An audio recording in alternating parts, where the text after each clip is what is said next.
Hello friends, welcome back to the Vijaya fashions. మన ఛానల్లో lehenga cutting, stitching, అట్లాగే blouse cutting, stitching, ary work, dresses, ఇంకా వచ్చేసి long frocks ఇవన్నీ కూడా ఎట్లా కట్ చేసుకోవాలి, ఎట్లా స్టిచ్ చేసుకోవాలని చెప్పేసి ప్రతి ఒక్కటి కూడా మన ఛానల్లో అయితే అవైలబుల్ ఉందండి. మీకు నీట్గా ప్రతి ఒక్క పాయింట్ కూడా మీకు అర్థమయ్యేటట్టు కూడా ప్రతి ఒక్కటి మన ఛానల్లో అయితే ఉన్నాయండి.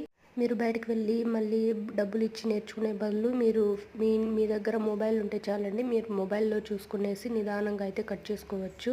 నేనంతా కూడా సింపుల్ ట్రిక్సే చెప్తానండి, ఎక్కువ అర్థం కాకోకుండా ఉండే విధంగా అయితే చెప్పను. ప్రతి ఒక్కరు అసలు మేము నేర్చుకోలేము అనుకునే వాళ్ళకు కూడా అర్థమయ్యేటట్టుగా చాలా సింపుల్గా అయితే చెప్పేశానండి. అన్ని కటింగ్స్ కానీ స్టిచ్చింగ్స్ కానీ ఈ వీడియోని చూస్తే అయితే సింపుల్గా చేసుకోవచ్చు కటింగ్స్. ఇదంతా కూడా ఒక లెహంగా అండి. ఫస్ట్లో చూపించింది వచ్చేసి లెహంగా, తర్వాత బ్లౌజ్, హ్యాండ్స్, ఈ విధంగా వచ్చేసి ఫ్రాక్స్ అన్నీ కూడా మన